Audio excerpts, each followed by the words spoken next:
اسرائیلو کې یعنی ما تاسو ته مخکې دا تفصیل ویلو د ابراهیم علیه السلام چې کوم دوه زامنو د دې د عقیده وا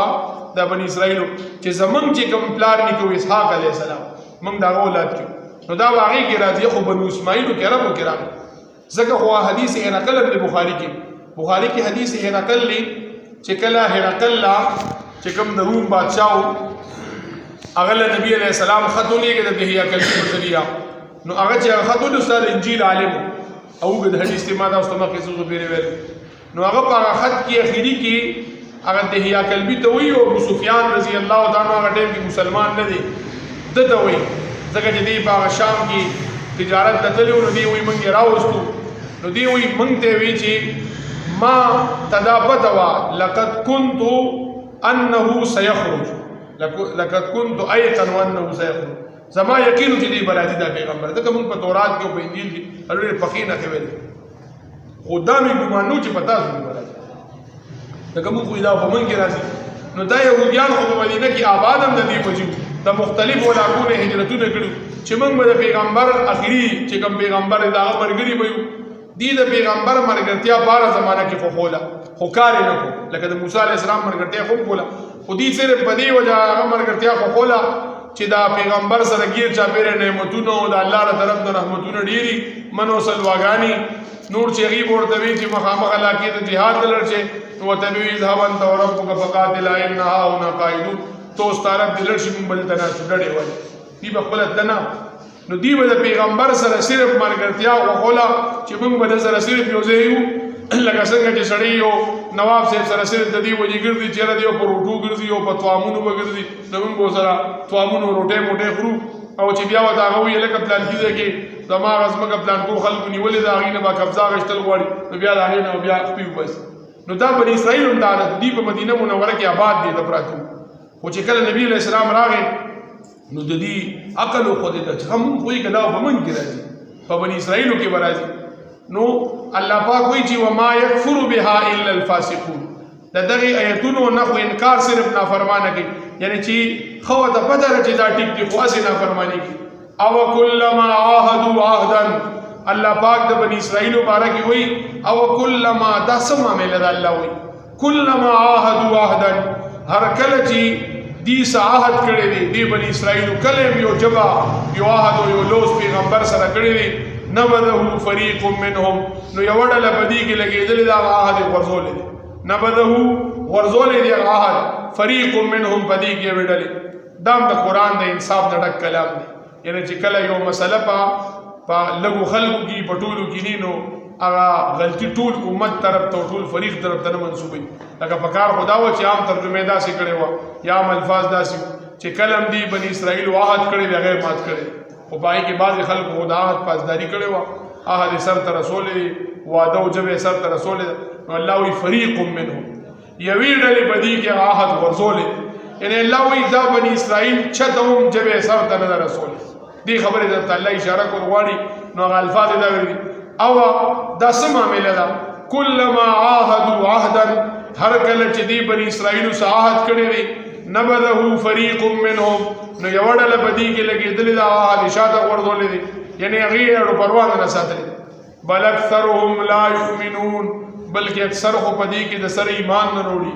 عهد خو سګي د سره ایمان نه وروړي ولما جاءهم رسول او هر کله چې راغی دیلا دا الله رسول یعنی نبی علیہ السلام من عند الله دا الله تعالی طرفنا مصدق لما معهم چې تصدیق کو دا کتاب کم چې دی سره و ان ناشنا پیغمبر هم نبذ فریق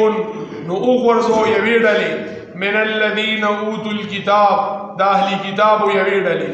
دلته الله پاک د انصاف خبره کوي چټولنا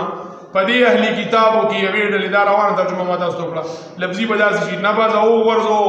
فریق یوی ډلې من الذين داغ خلقنا یوی ډلې اوتوا الكتاب چاله چې کتاب ورکړې شوی دی قرآن ترجمه دار پدې اهلی کتابو کې یوی ډلې او ورزو کتاب الله سی ورزو دا الله کتاب او ورزو ورا ظهورهم شاتا او ځدی دا مطلب نه دا موږ سروای کړل د قرآن د الفاظونو لفظي ترجمانی مراد محاورات مراد دا بار جمع کی لکه دا معنی چې کتاب وزره ځاته ورو دا څنګه محاوره کې خلک وي هلکه وي تا خو شی بیا بالکل پښاو ورته وی دي کو یعنی د دې دا مطلب چې عیسیز صلی الله علیه وسلم وی تا چې ما سره جبه کړې وه وی خو دې بیا بالکل شاته وغورځوله نو جبه خو د خلکو سره یا واده خلکو سره لازم کینی چې هغه شاته غورځولي دا محاورات ته مراد دي کتاب الله وی غورځو د الله کتاب ورا ظهورهم خپل شاته یعنی بالکل یې کو کانهم لا يعلمون لکه گویا چې دې د سره هغه کتاب پیژني نه یعنی دا خو په تورات کې دې ته ویل شي چې داسې کتاب او داسې پیغمبر وي خې پیژنده په نه خو بیا هم داسې هیر کو داسې پیزان نه غرض او شپېلي کو لکه چې د سره دې پوی نه یو په لږ مې ده قلت ورته وایا من کان عدوا لجبريل کم کس چې د جبرائیل علیہ السلام دشمن دی فانه نزله نو دا جبرائیل علیہ السلام خدا قرآن نازلی علی قلبک استا پړ باندې د الله رسولا باذن الله د الله په حکم مصدقا لما بین یدیه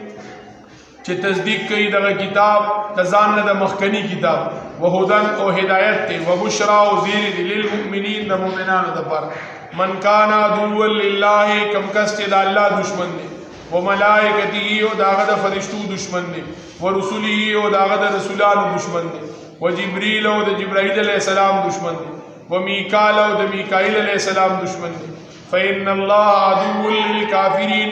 یقین ساته چې الله د کافرانو دشمن دی ولقد انزلنا او دا حقیقت چې موږ نازل الیک تا طرف ته آیات بینات واضحه نخي وما يكفر بها الا الفاسقون او د دې نه خو انکار صرف نافرمانه خلک دي او کلما عاهدوا دا سما مې دا چې هر کله عاهدوا عهدا دې عهد او لوس کړي بني اسرائیل نبذه فريق منهم نو یوړل بدی کې لګیدل دا عهد شاته ورغولي بل اکثرهم لا یؤمنون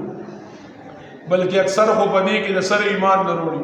ولما جاءهم رسول من عند الله او هر کلا چراغ دیتا د الله رسول د الله تر طرف نه مصدق لما معهم چې رسول تصدیق کو داغي کتاب کوم چې دی سره و نبذ فريق نو ورغو یوې ډلې من الذين اوتوا الكتاب د اهلی کتابونه یوې ډلې ورغو کتاب الله د الله کتاب ورغو ورا ظهورهم د خپل ځان نشاته کانهم لا يعلمون گویا چې دې د سره پیژندنه